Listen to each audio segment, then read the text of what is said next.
नमस्कार, अमर छत्तीसगढ़ देख रहे हैं आप और रुख खबरों का। दिल्ली विधानसभा चुनाव में कांग्रेस की ओर से प्रचार करने के लिए मुख्यमंत्री भूपेश बघेल दिल्ली रवाना हो गए हैं। बीजेपी पर निशाना साधते हुए सीएम बघेल ने कहा कि दिल्ली चुनाव जीतने के लिए मुद्दे भड़का रही है बीजेपी और हिंदू मुस्लिम बीजेपी कर रही है। शाहीन बाग में गोली चलने पर भी सीएम ने कहा कि जो लोग शांतिपूर्वक आंदोलन कर रहे हैं उन्हें मिटाने की कोशिश हो रही है। चरम पर है और सभी पार्टियों ने अपनी ताकत झोंक दी है। आज राहुल जी और प्रियंका जी के भी आम सभा है, मेरी भी ड्यूटी लगी है, मैं भी जा रहा हूं। भारतीय जनता पार्टी कोशिश कर रही है कि हिंदू मुसलमान हो जाए, लेकिन देश की जनता भली भांति जान चुकी है, पहचान चुकी है और इसके बार बार भ्रम में नहीं आएंगे लोग। तो हम महिलाएं डटी हुई हैं कि देश बापू का है, महावीर का है, गांधी का है, गुरु घासीदास जी का है, गुरु नानक देव का है, जहाँ सत्य और अहिंसा के रास्ते पे चलने की परंपरा रही है और शांतिपूर्वक आंदोलन जो महिलाएं कर रही है, वहाँ 30 जनवरी को गोली चले, ये तो 30 जनवरी 1948 की याद दिला रही है। जो भी शांति के रास्ते पे चलेंगे उसे मिटा दिया जाएगा, उसको गोलियों से भून दिया जाएगा। उधर बिलासपुर में निजी कार्यक्रम में शामिल होने पहुंचे खाद्य मंत्री अमरजीत भगत ने राशन कार्ड को लेकर अधिकारियों को कड़ी चेतावनी दी। उन्होंने कहा कि निर्देश के बाद भी राशन कार्ड नहीं बनाने वाले अधिकारियों को उल्टा टांग देंगे। मंत्री ने राजस्व अधिकारियों को द्वारा लोगों को परेशान किए जाने पर भी कहा कि अधिकारी सुधर जाए, नहीं तो उनके खिलाफ कड़ी कार्रवाई की जाएगी।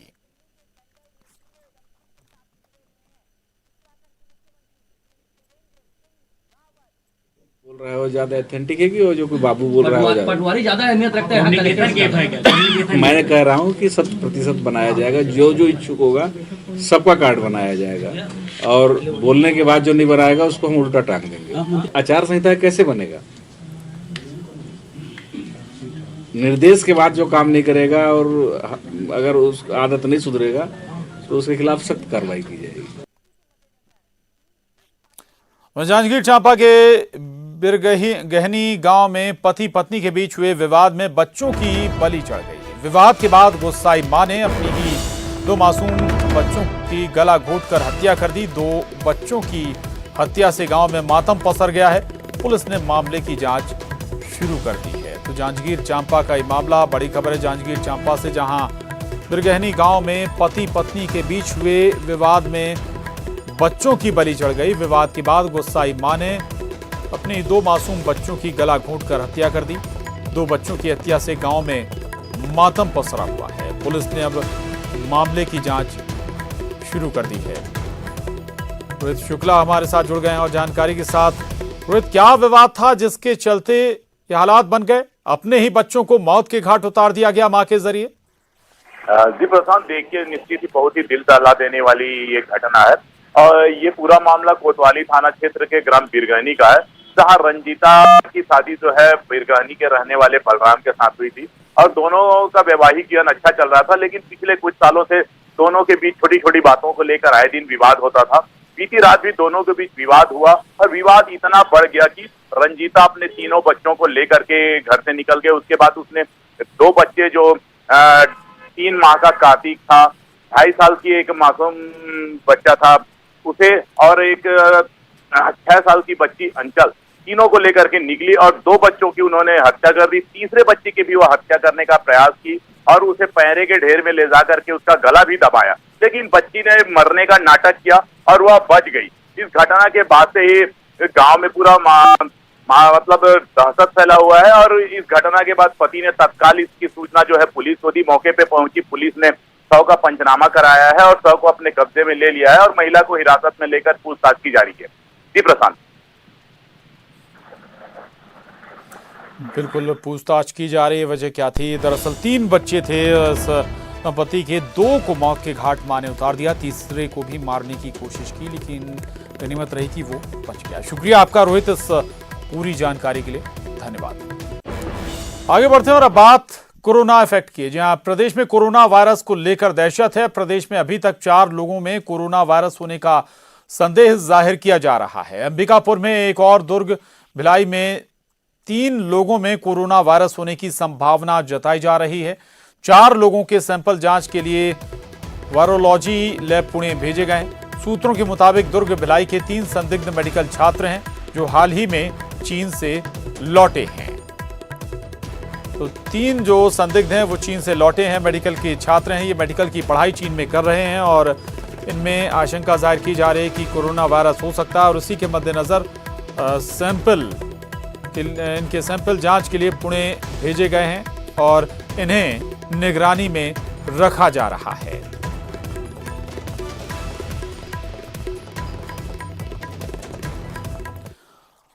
ममता लांजेवार हमारे साथ जुड़ गई हैं। ममता, अब स्वाभाविक है कि चीन से जो छात्र लौटे हैं निगरानी में होंगे, तमाम व्यवस्था की गई ताकि किसी और को, अगर इन छात्रों में है ये संक्रमण, तो किसी और तक ये संक्रमण ना पहुंच पाए। देखिए, कोरोना को लेकर जिस तरह से पूरी दुनिया भर में एक तरह से कहें कि हड़कंप मचा हुआ है, उसके बाद में अगर हम बात करें तो केंद्रीय जो स्वास्थ्य मंत्रालय है वहाँ से भी एडवाइजरी जारी की गई है। साथ ही छत्तीसगढ़ सरकार ने भी एडवाइजरी जारी की और जिसमें बताया गया है कि इलाज को लेकर तो यही कहा गया है कि एहतियात जो है सबसे बड़ा अभी उससे बचने का साधन है। दूसरी बात यह है कि यहाँ पर एयरपोर्ट से लेकर तमाम जगहों पर डिस्प्ले लगाए गए हैं, जानकारी दी जा रही है। लेकिन यहाँ पर अगर बात करें, छत्तीसगढ़ से 4 जो संदिग्ध हैं वो उनके जो सैंपल हैं वो वायरोलॉजी लैब पुणे भेजे गए हैं। उसमें से एक अंबिकापुर का स्टूडेंट है और बाकी जो 3 हैं दुर्ग भिलाई के हैं। हालांकि स्वास्थ्य विभाग की तरफ से यही बताया जा रहा है कि उन्हें यही कहा गया है कि आइसोलेशन घर पे ही आइसोलेटेड करके रखा गया है, अस्पताल तक तो वो नहीं पहुँचे हैं। दूसरी बात, दिलचस्प बात यह है कि इलाज क्या किया जाए अभी ये विभाग को ही नहीं समझ में आ रहा है। जो छत्तीसगढ़ की अगर अस्पताल में हम डॉक्टरों से बात कर रहे हैं तो डॉक्टरों को ये नहीं समझ में आ रहा है। वो ज़रूर ये कह रहे हैं, जैसे आज हमारी एक जो अंबेडकर अस्पताल है वहाँ पर एक डॉक्टर से बात हुई, सीनियर कंसल्टेंट है वो वहाँ पर मेडिसिन विभाग के, उनसे बात हुई तो उनका कहना है कि अभी तो फिलहाल यही एक एहतियात के तौर पे यही किया जा रहा है कि आइसोलेटेड वार्ड सब जगह बता दिया जाए। सर्दी खांसी से जो या जुकाम से जो पीड़ित हैं, खासतौर पर वो लोग जो ऐसे लोगों के संपर्क में आए हैं जो चाइना गए हों या वो लोग जो चाइना से लौट कर आए हों, तो उन पर खासतौर पर सतर्कता बरती जा रही है और आइसोलेशन में रखा जाएगा। बस यही इंतजाम किया गया है और इलाज के तौर पे कहा गया है। तो डॉक्टर्स का ये कहना है कि इलाज इसका कुछ भी नहीं है, सिर्फ आइसोलेशन में रखकर उस मरीज को ऑब्जर्व किया जाता है और कंट्रोल करने की कोशिश की जाती है सर्दी और खांसी उसी तरीके से जैसे स्वाइन फ्लू को लेकर किया जाता है। स्वाइन फ्लू को लेकर भी एक पर्टिकुलर कोई इलाज नहीं होता है, बस ये कोशिश की जाती है कि उसका जो जुकाम है या सर्दी खांसी है वो ज़्यादा ना बढ़े। तो डॉक्टर्स का यही कहना है। तो अभी देखने वाली बात यह है, लेकिन मज़ेदार बात यह है कि यहाँ पर विवाद भी छिड़ गया है। जो एयरपोर्ट पे जिस स्पेशलिस्ट करके जो ड्यूटी लगाई गई है वो आरए में है, तो तमाम जो डॉक्टर्स हैं इस बात पे आपत्ति उठा रहे हैं कि जिस कोरोना को लेकर बड़े बड़े जो देश के स्पेशलिस्ट हैं वो नहीं बता पा रहे हैं, ये नहीं तय हो पा रहा है कि इलाज की जो दिशा है वो क्या हो। ऐसे में एक आरएमए की ड्यूटी जो है वो एयरपोर्ट पर लगा दी जाती है। तो ये भी एक हंसी का पात्र जो है वो जो छत्तीसगढ़ का जो स्वास्थ्य विभाग है वो पड़ रहा है, जिसको लेकर पूरी दुनिया में अलर्ट है मचा हुआ है, हंगामा मचा हुआ है। पूरा का पूरा चाइना डरा हुआ है, लोगों को वहाँ से लाया जा रहा है, उन्हें भी निगरानी में रखा जा रहा है। लेकिन जो त्रिवर्षीय पाठ्यक्रम किए हुए एक डॉक्टर की ड्यूटी को सारी की सारी जिम्मेदारी सौंप दी गई है, इसको लेकर आईएमए ने जो आपत्ति है वो दर्ज कराई है। जी बिल्कुल बिल्कुल, और तमाम कोशिश यही है कि चूंकि इलाज कुछ है नहीं इसका, डॉक्टरों के पास भी कोई जानकारी है नहीं, इसलिए केवल आइसोलेशन में रखा जा रहा है और ऑब्जर्व किया जाएगा जो छात्र चीन से यहाँ पहुंचे हैं या फिर जो लोग उनके संपर्क में आए हैं, ऐसे लोगों को। बहुत शुक्रिया ममता आपका इस पूरी जानकारी के लिए। आगे बढ़ते हैं। एलआईसी में विनिवेश की सरकार की मंजूरी के खिलाफ में आज देश भर में एलआईसी के अधिकारी और कर्मचारी प्रदर्शन कर रहे हैं। राजधानी रायपुर के रीजनल ऑफिस के कर्मचारी भी प्रदर्शन में शामिल हैं। कर्मचारी संगठन से जुड़े नेताओं का कहना है कि फायदा पहुंचाने वाले सेक्टर को भी केंद्र सरकार बेचने जा रही है, जिसका विरोध किया जा रहा है।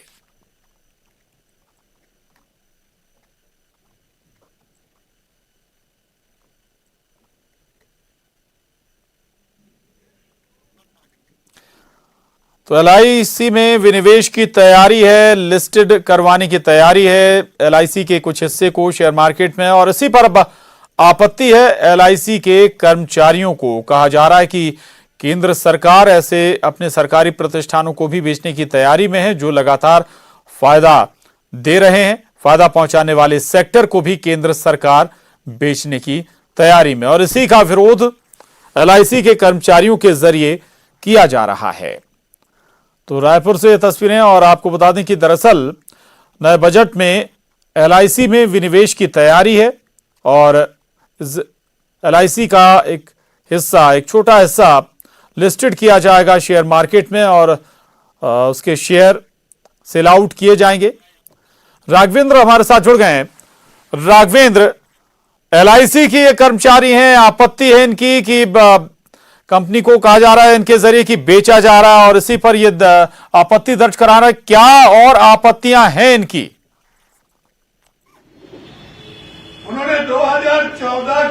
देखिए, आज जो है LIC के कर्मचारी वो एक दिन के हड़ताल पे हैं और 1 घंटे की हड़ताल की जा रही है। उसके लिए जो यहाँ का रीजनल ऑफिस है रायपुर का, वहाँ पे सारे लोग जुटे हुए हैं और ये सारे लोग बैठकर यहाँ पे हड़ताल कर रहे हैं। जो है बता रहे हैं कि किस तरीके से अगर जो LIC का विनिवेश किया जाता है उसमें तो क्या नुकसान कर्मचारियों को होगा। इस बात को लेकर सारे लोग जुटे हुए हैं यहाँ पे और जाहिर तौर पर जो विरोध है उन्हीं से जानेंगे क्या किन बातों को लेकर विरोध आप लोग कर रहे हैं। आपसे जो है जानने की कोशिश करते हैं। तो ये जो कर्मचारी हैं उन्हीं से जानते हैं कि किस तरीके से आपसे जानेंगे किस तरीके से विरोध आप लोग कर रहे हैं, क्या वजह है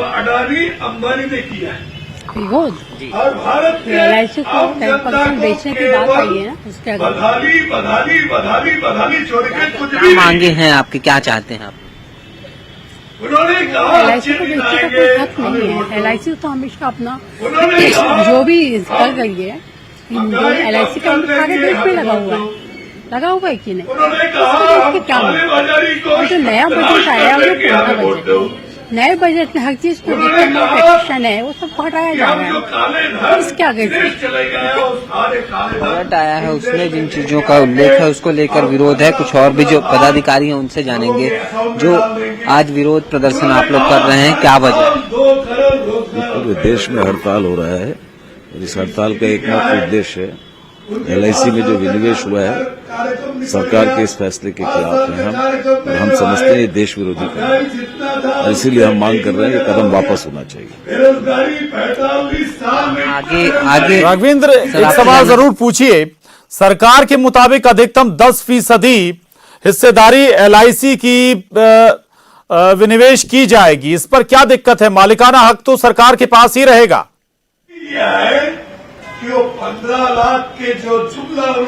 एक सवाल ये है कि मालिकाना हक को लेकर केवल 10% जो है शेयर बेचे जाएंगे, उसको लेकर किस तरीके की आपत्ति है, क्यों है?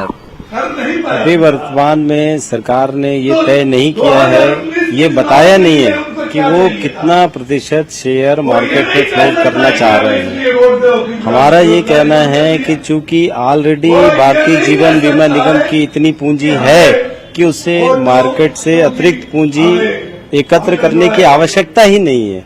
उसके बावजूद सरकार अपने बजट डेफिसिट को, अपने बजट घाटे को पूर्ण करने के लिए भारतीय जीवन बीमा निगम के शेयर को बहुत गलत तरीके से मार्केट में फ्लोट करना चाह रही है, जबकि पिछले 5 सालों से लगातार लगभग 2,500 करोड़ रुपए प्रति वर्ष 2,500 करोड़ रुपए प्रति वर्ष भारतीय जीवन बीमा निगम सरकार को दे रही है। इसके बावजूद भारतीय जीवन बीमा निगम के शेयर को सरकार मार्केट में बेचना चाह रही है। हम इसका विरोध करते हैं और जब भी ये निर्णय सरकार करेगी हम इससे भी अधिक उग्र आंदोलन करेंगे और सरकार को इस कदम को वापस करने के लिए बाध्य करेंगे। तौर पे यही कहना है। बिल्कुल राघवेंद्र, विरोध के लिए LIC के कर्मचारी आज इकट्ठे हुए हैं और कह रहे हैं कि उन्हें अंदाजा नहीं है या फिर उन्हें बताया नहीं गया कि कितना हिस्सा LIC का विनिवेश किया जा रहा है। बहुत शुक्रिया आप राघवेंद्र, आपका इस पूरी जानकारी के लिए धन्यवाद।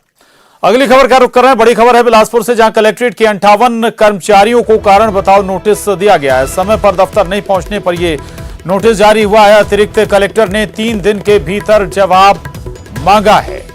तो ये बड़ी खबर बिलासपुर से, कलेक्टर के 58 कर्मचारियों को कारण बताओ नोटिस, समय पर दफ्तर नहीं पहुंचने पर यह नोटिस जारी किया गया है कलेक्ट्रेट के जरिए। और दरअसल समय पर ऑफिस नहीं पहुंचने के चलते इन्हें नोटिस दिया गया है। अतिरिक्त कलेक्टर ने 3 दिन के भीतर जवाब मांगा है इन 58 कर्मचारियों से। तो कलेक्ट्रेट के 58 कर्मचारियों को ये नोटिस जारी किया गया है और बताया जा रहा है कि ये सभी जो कर्मचारी हैं, 58 कर्मचारी हैं, ये समय पर दफ्तर नहीं पहुंच रहे थे।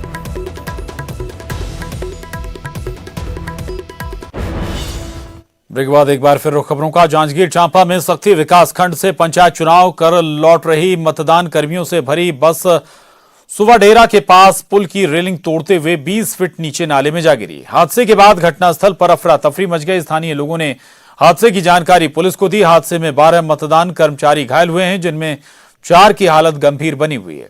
घटना की जानकारी मिलते ही कलेक्टर जनक पाठक और पुलिस अधीक्षक पारुल माथुर घटनास्थल पर पहुंचकर हालात का उन्होंने जायजा लिया।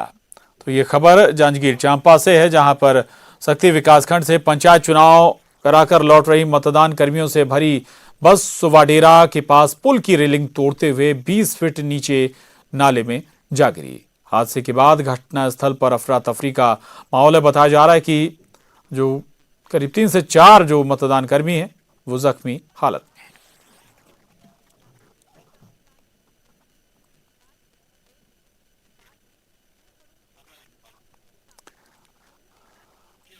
उधर बालोद के गुरूर ब्लॉक के ठेकवाडीह ग्राम पंचायत में इतिहास रचा गया। गांव में लोगों ने सभी 10 सीटों पर महिला पंच चुनकर महिला सशक्तिकरण का बड़ा उदाहरण पेश किया है, जबकि इस पंचायत में 6 सीट ही महिलाओं के लिए आरक्षित थीं।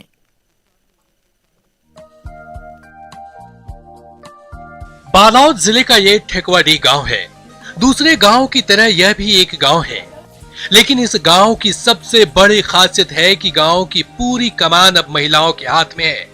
पंचायत चुनाव में गांव के लोगों ने सरपंच समेत 10 महिला पंच चुनकर इतिहास कायम कर दिया, जबकि यहां महिलाओं के लिए 6 सीट ही आरक्षित थी। टोटल समाज में आई कि अपन महिला एक बार पंचायत में बिठा थन, ऐसे टाइप के सोच बना हन और हमार पूरा महिला आगे टोटल महिला अपन पंचायत ला संभाल ही ये निर्णय ले हन।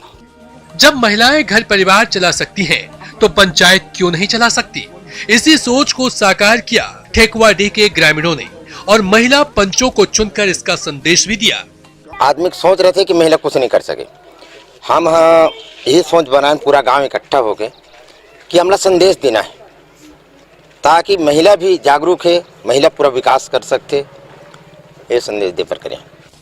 जब गांव के पुरुषों ने गांव की सरकार की जिम्मेदारी महिलाओं को सौंपी है, तो महिला पंच भी गांव का विकास तेजी से करने का दावा कर रही हैं। आगू और प्रयास कर लागी हमला कि हमला अपन मनहा बना है कि ये मनहा कुछ कर सकते, ऐसे विश्वास करके बना है तो हम मनहा उकर विश्वास ल नहीं तोड़न और हम मन जनपद और जिला तक जाके हम मन अपन मांग ल रखबो और विश्वास ल बनाए रखबो। जवाबदारी तो बहुत है हमारे मन के पास, लेकिन हम बताना चाहते हैं कि महिला किसी से कम नहीं है और दिखावो भी कि हम बहुत विकास कर सकते हैं गांव में। गांव वालों को उम्मीद है कि महिला पंच दूसरी ग्राम पंचायतों के मुकाबले इस गांव का तेजी से विकास करेंगी और एक नया नजीर पेश करेंगी कि महिलाएं किसी से भी कम नहीं हैं। संतोष साहू, न्यूज़ 18, बालोद। उधर नक्सल प्रभावित बीजापुर जिले के छात्रों का एक दल चेन्नई भ्रमण यात्रा पर जा रहा है। सीआरपीएफ और नेहरू युवा केंद्र के सहयोग से छात्रों का दल पहली बार बीजापुर से कहीं बाहर घूमने के लिए जा रहा है।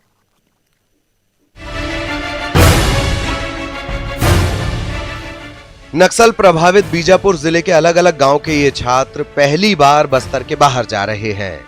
30 छात्रों का ये दल चेन्नई भ्रमण पर जा रहा है। इनमें से कई ऐसे हैं जो आज तक संभाग मुख्यालय नहीं देखे हैं और न ही राजधानी रायपुर। चेन्नई भ्रमण पर जाने की खुशी इनके चेहरे पर साफ देखी जा सकती है। जाने के लिए तो मन तो बहुत है। जी। क्या आपने सोचा था आप कभी चेन्नई घूमने के नाम पे जाएंगे? कभी नहीं सोचा था सर। किसकी बदौलत अभी चेन्नई दौरा लग रहा है आप लोगों को? ये हमें सीआरपी की ओर से हम लसन जा रहे हैं। अच्छा, तो कैसा लग रहा है आपको? ठीक लग रहा है सर, कभी रायपुर तक भी नहीं देखा था सर। अच्छा, आप रायपुर भी नहीं देखे हैं? जी। अच्छा, और अब चेन्नई घूमने जा रहे हैं? जी सर। किसकी बदौलत जाना हो रहा है आपका? सीआरपीएफ साहब। एक्साइटेड हैं आप? जी बहुत है। बहुत एक्साइटेड है जी। कभी सोचा था आप लोगों ने चेन्नई दौरा सिर्फ घूमने के नाम पे आप जी नहीं, कभी नहीं सोची थी। बस्तर में नक्सलियों से लोहा ले रही सीआरपीएफ नेहरू युवा केंद्र की मदद से नक्सल प्रभावित इन छात्रों को टूर पर भेज रही है। ये 30 बच्चे जो हैं सीआरपीएफ और नेहरू युवा केंद्र के सामंजस्य के साथ travel cultural programme exchange programme के नाम से भेजते हैं। इसमें विभिन्न प्रदेशों के ट्राइबल बच्चे जो होते हैं 18 साल से ऊपर, वो लोग जाते हैं एक जगह और वहाँ पर विभिन्न कार्यक्रम होता है और साथ ही साथ ये देशाटन भी करते हैं। इनको वो जगह दिखाया जाता है और वहाँ के बारे में अवगत कराया जाता है। बस्तर से बाहर निकलकर शैक्षणिक टूर पर जाने वाले ये छात्र देश दुनिया को समझेंगे, जिससे इनमें आत्मविश्वास के साथ साथ जानकारियां भी बढ़ेंगी। केवल एक मतलब नक्सल के विरुद्ध अभियान नहीं है, हमारे जो युवा हैं, यूथ हैं, इनको आगे ले जाने की भी बात है। वो बाहर जाएंगे, बाहर से नई चीज देख के आएंगे, नई चीज सीख के आएंगे, तो यहाँ पर आएंगे और उन सभी चीजों को यहाँ पर इम्प्लीमेंट करना चाहेंगे। नक्सलगढ़ के छात्रों का देश दुनिया से परिचय कराने के लिए इस तरह के भ्रमण जरूरी है, जिससे वे नई नई चीजों को देखेंगे और उसे अपनाकर आगे बढ़ेंगे। मुकेश चंद्राकर, न्यूज़ 18, बीजापुर। और अपनी फिल्म के लिए रायपुर आए गायक और फिल्म अभिनेता हिमेश रेशमिया ने रायपुर शहर की तारीफ की, साथ ही यहां के लोगों की भी उन्होंने जमकर तारीफ की। उन्होंने कहा कि रायपुर के लोगों ने उन्हें भरपूर प्यार दिया। रायपुर शहर काफी सुंदर है और साफ है। उन्होंने कहा कि अपनी आवाज से फेमस हुई रानू मंडल के साथ जल्द ही नई फिल्म आएगी। परफॉर्म किया, करीबन 1 लाख लोग थे, तो बहुत ज़्यादा प्यार मिला और बहुत खुश हूँ। तो इतना प्यार रायपुर शहर ने मुझे दिया है और रायपुर एक इतनी लविंग, इतनी क्लीन सिटी है, यहाँ पोल्यूशन नहीं है, यहाँ पर जो लोग हैं बहुत प्यारे हैं और सबसे ऐसा लग रहा है कि कोई आप इतनी वाइब्रेंट और इतनी ब्यूटीफुल सिटी है। तो ये मैं बहुत ही, मैंने यहाँ के रोड्स इतने क्लीन हैं, यहाँ के लोग इतने प्यारे हैं और जो परफॉर्मेंस हुई खरियार में बहुत ही ज़बरदस्त हुई, लोगों का रिस्पांस बहुत अच्छा था। और प्रदेश में मौसम का मिजाज बदल गया है। राजधानी रायपुर समेत प्रदेश के कई जिलों में आसमान में बादल छाए हुए हैं। सुबह सुबह राजधानी रायपुर में हल्की बूंदाबांदी हुई, जिससे फिजा में थोड़ी ठंडक बढ़ गई। वहीं बिलासपुर में हल्की बारिश ने जिले में ठंड बढ़ा दी है। मुंगेली में बारिश होने से धान खरीदी प्रभावित हुई है। धान खरीदी केंद्र में खुले में रखा लाखों रुपए का धान भीग रहा है। वहीं लोग ठंड से बचने के लिए अलाव का सहारा ले रहे हैं। कवर्धा में मौसम का मिजाज बदल गया है। यहां सुबह से बारिश हो रही है। मौसम विभाग ने मौसम को लेकर येलो अलर्ट जारी करते हुए कई जिलों में बारिश की संभावना जताई है। साथ ही सरगुजा संभाग में ओले गिरने की भी आशंका जताई है।